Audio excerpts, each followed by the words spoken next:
दोस्तों इस वीडियो में हम डिस्कस करने वाले हैं अरिथमेटिक ऑपरेशन, साथ ही हम समझेंगे टाइप कास्टिंग का कॉन्सेप्ट। ठीक है, तो सबसे पहले आप देखिए ये बेसिक सिंटैक्स लिखा हुआ है सी प्रोग्रामिंग का। ठीक है, तो हम यहाँ लिखता हूँ मैं, एंटर द टू नंबर्स। ठीक है, sorry, enter the two numbers. ठीक है, और \n एस्केप सीक्वेंस, जो कि लाइन नेक्स्ट लाइन में मूव करने के लिए काम आता है। ठीक है, उसके बाद लिखते हैं scanf %d। ठीक है, %d%d। ठीक है, ठीक है, तो यहाँ पर मैंने दो नंबर्स के लिए किया है, इंट a और b। ठीक है, तो ये सब हो गया। ठीक है, अब देखिए, ठीक है, ये यहाँ तक हो गया। अब दो नंबर्स हमने इनपुट ले लिए, उसके बाद एडिशन के लिए a ले रहा हूँ मैं, a + b। ठीक है, और ये सेमीकोलन, और सब्ट्रैक्ट के लिए s = a - b। ठीक है, और मल्टीप्लिकेशन के लिए m = a × b। ठीक है, उसके बाद डिवाइडेशन के लिए d ले रहा हूँ मैं, dA / b। ठीक है, और उसके बाद रिमाइंडर के लिए a = a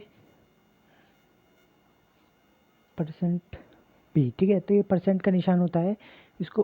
ठीक है, तो ये यूज़ होता है किस किस चीज़ के लिए, मॉड्यूलर ऑपरेटर होता है इसको। ये यूज़ होता है किसी भी चीज़, किसी भी दो नंबर्स का रिमाइंडर निकालने के लिए। ठीक है, तो ठीक है, तो अब देखिए हमारे जो नंबर्स है वो इंटीजर है, तो उसका सम एग्जैक्टली इंटीजर ही आएगा। ठीक है, सब्ट्रैक्शन इंटीजर आएगा, मल्टीप्लिकेशन इंटीजर आएगा, डिवाइडेशन लेकिन उसका फ्रैक्शनल आ सकता है। ठीक है, तो हम क्या करेंगे, हम जो इसका फ्लोट में क्या लिखेंगे, डी लिखेंगे। ठीक है, और बाकी सब इंटीजर्स में। ठीक है, तो क्या क्या सॉरी, ये एडिशन के लिए हम ए डी डी लिख देते हैं क्योंकि दो ए सेम हो जाएंगे। ठीक है, तो ए डी डी। ठीक है, सब्ट्रैक्शन के लिए एस। ठीक है, मल्टीप्लिकेशन के लिए एम, डिवाइडेशन के लिए डिवाइडेशन हमारा रिमाइंडर। ठीक है, यहाँ तक हमारा हो गया। अब हमें इन्हें प्रिंट करवाना है, जो भी कैलकुलेशन होके आया। ठीक है, तो प्रिंट एफ। तो सबसे पहले हम क्या करेंगे, ऐड इक्वल टू %d। ठीक है, कॉमा नहीं, \n। ठीक है, क्योंकि हमको हर एक लाइन में प्रिंट करवाना है। एस सब्ट्रैक्शन के लिए इक्वल टू %d। ठीक है, और उसके बाद फिर \n, कॉमा, उसके बाद मल्टीप्लिकेशन इक्वल टू %d। ठीक है,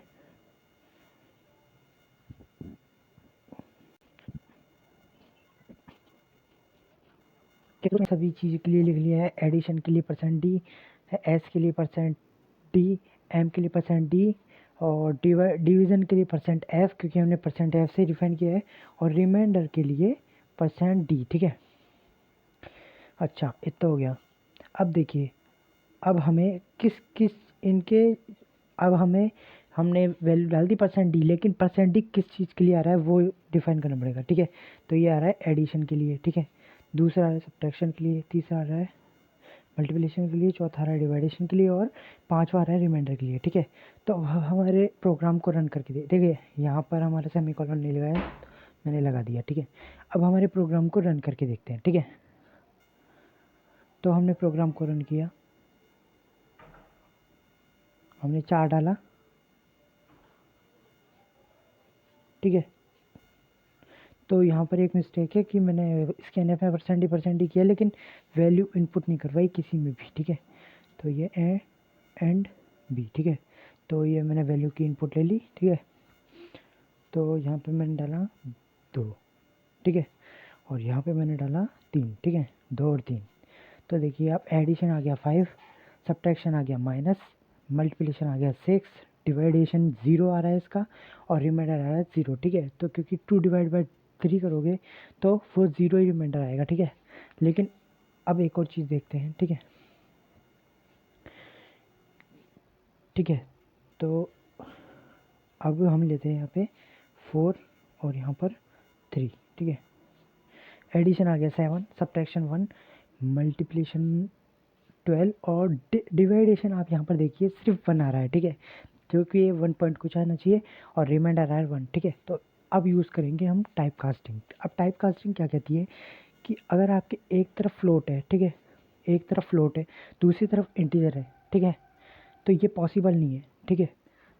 तो आपको अगर एक तरफ फ्लोट लाना है, ठीक है, मतलब जहाँ पे 12th लाइन में आप देखेंगे डिवीज़न लिखा हुआ है, ठीक है, ये हमारा फ्लोट है, ठीक है, a डिवाइडेड बाय b, जो ये दोनों है a और d, ठीक है, तो ये इंटीजर है। तो भाई हमारा कंपाइलर कहता है कि भाई इंटीजर को इंटीजर से डिवाइड करोगे तो ये इंटीजर ही बनेगा, ठीक है। अब सामने हमने फ्लोट लिखा हो, उनको कोई मतलब नहीं है, ठीक है। तो भाई यहाँ पर हमको टाइप कास्टिंग का यूज़ करना पड़ता है और यहाँ लिखना पड़ता है FLOAT, ठीक है, फ्लोट। तो हमने फ्लोट लिख दिया, ठीक है।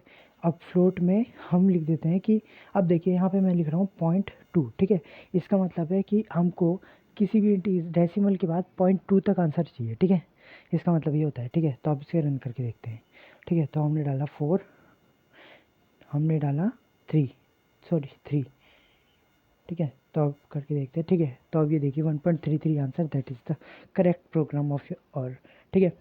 तो ये हमारा बन गया है अरिथमेटिक ऑपरेशंस का यूज़ करके एक अच्छा प्रोग्राम। ऐसे ही आपको बहुत सारे प्रोग्राम मिलते रहेंगे।